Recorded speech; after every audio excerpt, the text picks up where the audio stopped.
முதல் வாசகம் உங்களிடம் விசுவாசமில்லாவிடில் நீங்கள் நிலை பெற்றிருக்க மாட்டீர்கள். இறைவாக்கினர் ஏசாயா நூலிலிருந்து வாசகம் அதிகாரம் 7. இறைவசனங்கள் 1 முதல் 9 வரை.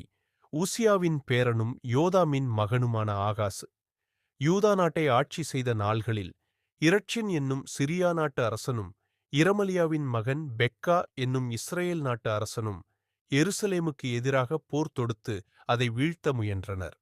அவர்களால் அது இயலாமற் போயிற்று.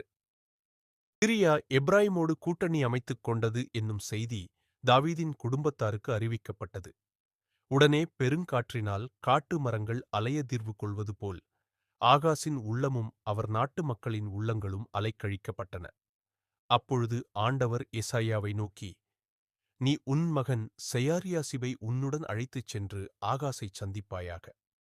வண்ணான் வயலுக்குச் செல்லும் வழியில் மேற்குளத்துக்குப் போகும் கால்வாயின் மறுமுனையில் நீ ஆகாசைக் காண்பாய். அவனுக்கு இதைச் சொல், நீ அமைதியாயிரு, அஞ்சாதிருந்து நடப்பனவற்றை உற்றுப்பார். இரட்சின், சிரியா நாட்டினர், இரமலியாவின் மகன் ஆகியோரின் கடும் சினத்தைக் கண்டு மனங்கலங்காதே. அவர்கள் புகைந்து கொண்டிருக்கும் இரு கொள்ளிக்கட்டைகளிலிருந்து வரும் புகை போன்றவர்கள்.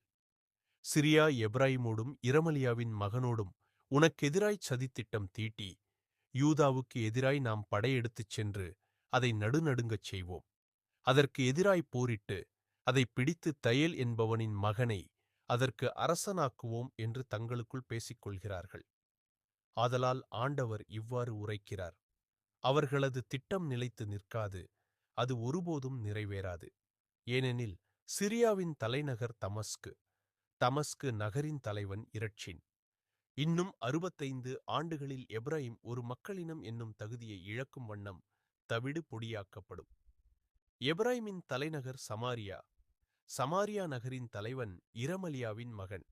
உங்கள் நம்பிக்கையில் நிலைத்திராவிடில் நீங்களும் நிலைத்து நிற்க மாட்டீர்கள். ஆண்டவரின் அருள்வாக்கு. இறைவா, உமக்கு நன்றி. பதிலுரைப்பாடல். திருப்பாடல் 48. 1 முதல் 2 வரை, 2 முதல் 3 வரை, 4 முதல் 5 வரை, 6 முதல் 7 வரை பல்லவி. கடவுள் தம் நகரை எந்நாளும் நிலைத்திருக்கச் செய்வார். ஆண்டவர் மாண்பு மிக்கவர். நம் கடவுளின் நகரில் அவரது திருமலையில் மிகுந்த புகழுக்கு உரியவர். தொலைவடக்கில் திகழும் சீயோன் மலை அனைத்து உலகிற்கும் மகிழ்ச்சியாய் இலங்குகின்றது. பல்லவி. கடவுள் தம் நகரை எந்நாளும் நிலைத்திருக்கச் செய்வார். மாவேந்தரின் நகரும் அதுவே. அதன் அரண்மனைகளில் கடவுள் வீற்றிருந்து தம்மையே அதன் கோட்டை எனக் காட்டியுள்ளார். பல்லவி. கடவுள் தம் நகரை எந்நாளும் நிலைத்திருக்கச் செய்வார். இதோ, அரசர் அனைவரும் ஒன்று கூடினர், அணிவகுத்து ஒன்றாக வந்தனர். அந்தோ, பார்த்ததும் திகைத்தனர், திகிலடைந்து ஓட்டம் பிடித்தனர். பல்லவி. கடவுள் தம் நகரை எந்நாளும் நிலைத்திருக்கச் செய்வார். அங்கே அச்சம் அவர்களை ஆட்கொண்டது. பேறுகாலப் பெண் போல் அவர்கள் துடிதுடித்தனர். தர்சிஷு கப்பல்களை கீழைக் காற்றினால் நீர் தகர்த்தெறிகின்றீர். பல்லவி. கடவுள் தம் நகரை எந்நாளும் நிலைத்திருக்கச் செய்வார்.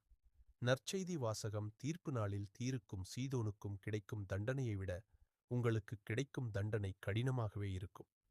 மத்தேயு எழுதிய தூய நற்செய்தியிலிருந்து வாசகம். அதிகாரம் 11.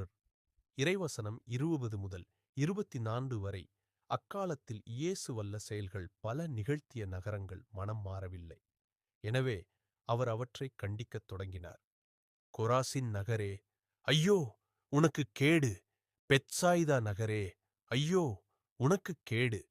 ஏனெனில் உங்களிடையே செய்யப்பட்ட வல்ல செயல்கள் தீர், சீதோன் நகரங்களில் செய்யப்பட்டிருந்தால், அங்குள்ள மக்கள் முன்பே சாக்கு உடை உடுத்திச் சாம்பல் பூசி மனம் மாறியிருப்பர். தீர்ப்பு நாளில் தீருக்கும் சீதோனுக்கும் கிடைக்கும் தண்டனையை விட உங்களுக்கு கிடைக்கும் தண்டனை கடினமாகவே இருக்கும் என நான் உங்களுக்குச் சொல்கிறேன். கப்பர்நாகுமே, நீ வானளாவ உயர்த்தப்படுவாயோ?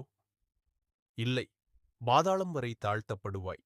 ஏனெனில் உன்னிடம் செய்யப்பட்ட வல்ல செயல்கள் சோதோமில் செய்யப்பட்டிருந்தால் அது இன்று வரை நிலைத்திருக்குமே. தீர்ப்பு நாளில் சோதோமுக்குக் கிடைக்கும் தண்டனையை விட உனக்குக் கிடைக்கும் தண்டனை கடினமாகவே இருக்கும் என நான் உங்களுக்குச் சொல்கிறேன் என்றார். ஆண்டவரின் அருள்வாக்கு. இறைவா, உமக்கு நன்றி.